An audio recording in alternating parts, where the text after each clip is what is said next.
These pumpkin spice scones are so delicious and they're perfect for fall. Here are a couple tips to make sure your recipe is successful. Number one, make sure you preheat your oven. It needs to be preheated to 400 degrees, and you want to have this done before you start going with your scones, because you do not want to finish the recipe before your oven is ready. You do not want these sitting, getting to room temperature on your countertop while you wait. Number two, get your butter measured and cut up into cubes and put it back in the fridge. As well with your liquids, mix them all together and put them back in the fridge. You do not want your cold ingredients getting room temperature at all. The key to delicious scones is to make sure that your butter stays cold, and then you put it into the oven and you'll see that your scones will flake up and be just absolutely delicious. If your butter becomes room temperature or warmer, it just won't work. So if you make sure that you do all the wet and cold ingredients first, put them back in the fridge until you need them, you're gonna be good. So then after you do that, then you make sure you get all your dry ingredients put together so that you can just take them out of the fridge and combined and get it into the oven. Another tip for you is with your pumpkin puree. It's a very large can and you only need half a cup. So if you then, after you're finished this, go and measure out half a cup and put them into portions, into containers or baggies, pop it into the freezer so you have it pre-measured, and for your next time that you make this recipe, or for something else, but then you're not wasting it because they don't seem to come, pumpkin puree does not come in small cans. So that's another tip for you. All right, let's get mixing and making these scones. They're so good, you're gonna love them. All right, here are our dry ingredients. I will put the recipe down below, but yes, I just put them all together already. It is 2 cups of flour, 1 tablespoon of baking powder, 1/3 cup of sugar, 2 teaspoons of cinnamon, 2 teaspoons of allspice, and 1 teaspoon of ginger. I'm just going to give this a good mix, and then we're going to incorporate it with the butter. All right, so I have combined all my dry ingredients and I'm going to pour it into the bowl with the butter that has been in the fridge. And I am just going to use my pastry cutter and I'm going to cut in the cold butter into the flour mixture. We're going to do this until it is crumbly. Here is our pumpkin puree mixture. It is 1/2 cup of pumpkin puree, 1 egg, and 1/4 cup of heavy cream. And we are just going to pour it into the dry mixer and give it a good mix.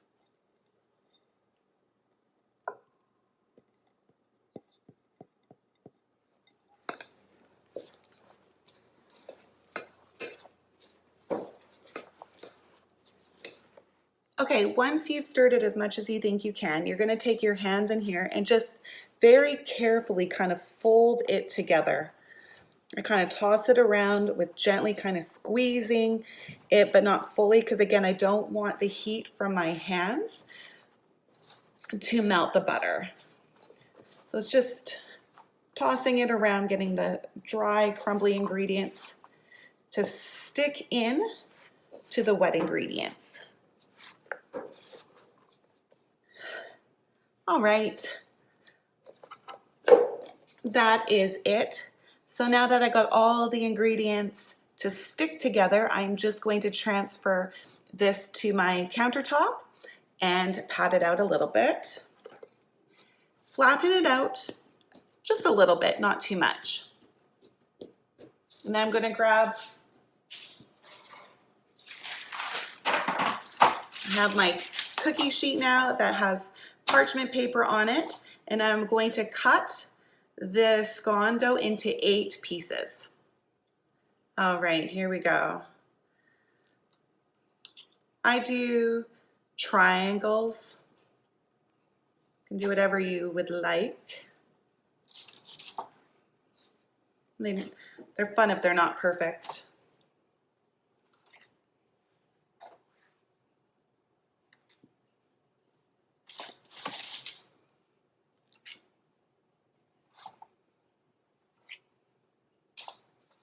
Here we go, 7, 8. Just put the smaller ones more in the center. There they go. Now I'm gonna pop these into the oven and we're going to bake them again at 400 degrees for 20 to 22 minutes. So the scones have been baking in the oven now for about 10 minutes and my house smells heavenly. I wish you could smell it. It's so good. Okay, so we're gonna make the glaze now. There are 2 options for you. If you want to take an easier route, which is perfectly okay, it's still delicious, you just need to combine about 2 cups of icing sugar and a little bit of cream and whisk it in to become a glaze. You still will probably want to separate them. So take out about a half a cup of the glaze and just put in a dash of ginger and cinnamon to make it spicy. And then leave the other half to be the plain part that we're gonna put on top. But if you want to be a little more complex, like me, we're gonna make some royal icing. I just find that it firms up a lot better and adds a little bit of a different texture, like more of a crunch. So to make the royal icing, you are going to use 2 cups of icing sugar, 2 to 3 cups of warm water, depending on the thickness. Like we want it to be like toothpaste. And then a tablespoon and a half of the actual meringue powder. And I just use the Wilton's meringue powder and it works great. So we're going to like whisk that all up with our blenders until you get to a point where it's thick and it's stiffer, so like if it drops down, it's not gonna totally dissolve. Okay, so once your royal icing is whipped up and it's quite thick, like not too thick, but I guess the texture is more of like toothpaste. So when you get it to the texture of toothpaste, you're gonna take out a bit, estimate about a half a cup, not a lot, because this is going to be the drizzle on top. So you're going to then mix it in with some cinnamon and some ginger, and it's going to make this the spiced swirl on top of the scones. Okay, so we don't want this to be this thick for the rest of the scones to put on top. So we're gonna add a little bit more water until it becomes a bit softer.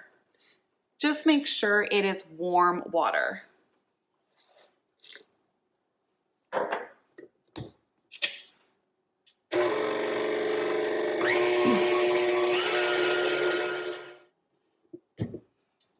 Yes, I don't know if you can see it's running off. That's exactly what you want now.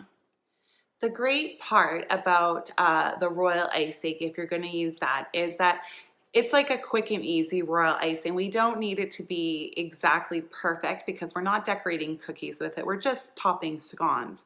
So if you find that you've added too much liquid and that your royal icing is too runny, then you just add a little bit more icing sugar, and vice versa. If it's too thick, you add a little bit more warm water. It's really quite easy peasy, lemon squeezy with these scones. And the same with if you just use the heavy cream and the icing sugar, the same thing. All you need is that your base of your sugar icing is to be thin enough to be able to rather dip a scone in or spread on top, and that it will be, doable. If it's too thick, it's gonna like pull your scone apart, or if it's not gonna spread. So you don't want it so runny that it's like dripping down and just becoming a flooded mess. Just thin enough that you can rather spread it on top or dip your scone in, and then it will actually come back out. It's not like it's mud and it's gonna stick in there and fall apart. And then for your spice drizzle on top, you just need it thicker, again, so that it doesn't like spread everywhere. It can actually stay in a nice swirl or whatever design you choose to put on top. So it remains thicker. The white one just remains thinner, and then it's easy to put it together. Okay, so for your drizzle, your spice drizzle, you can use 2 things. One, you can use a piping bag if you have it. And if you don't have a piping bag, just put it into a Ziploc bag, push it down to the end, twirl it up on the top, and snip the ends off to make the drizzle. And the scones have finished. Look how beautiful they are. They're just cooling right now. We want them to be fully cooled before we ice them. But look at that. See how it fluffed up? Isn't that beautiful? So that fluff and that growth is specifically from the cold butter. So if you do not use cold butter, it won't do this. So I just love it. It's just so amazing how it goes in thin and it comes out thick.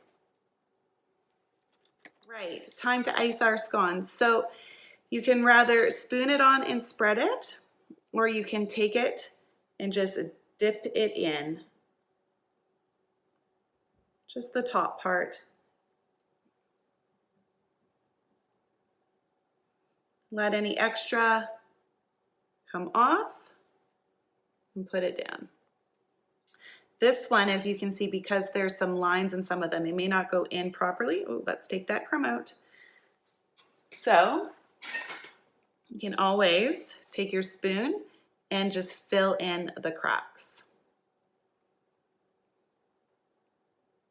Like that.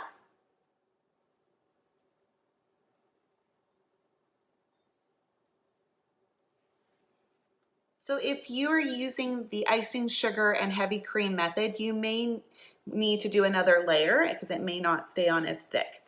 But definitely wait about 10 minutes before you do this next step.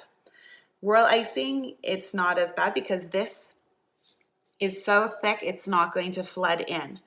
So after we have it all beautiful and white at the top, now we are just going to add our spiced drizzle to the top.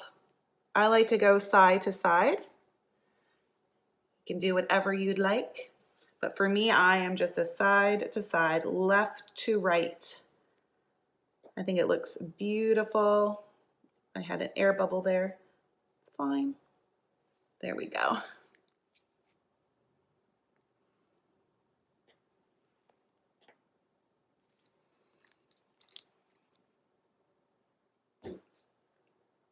All right, and that's it. They're finished. They're ready for you to have. They smell great. They look great. I hope that you enjoy them as much as I do and that you will just get to enjoy these this fall. If you have any questions or comments to make, just leave them below. I will post the recipes so it's easier for you to follow. And yeah, I hope you love them.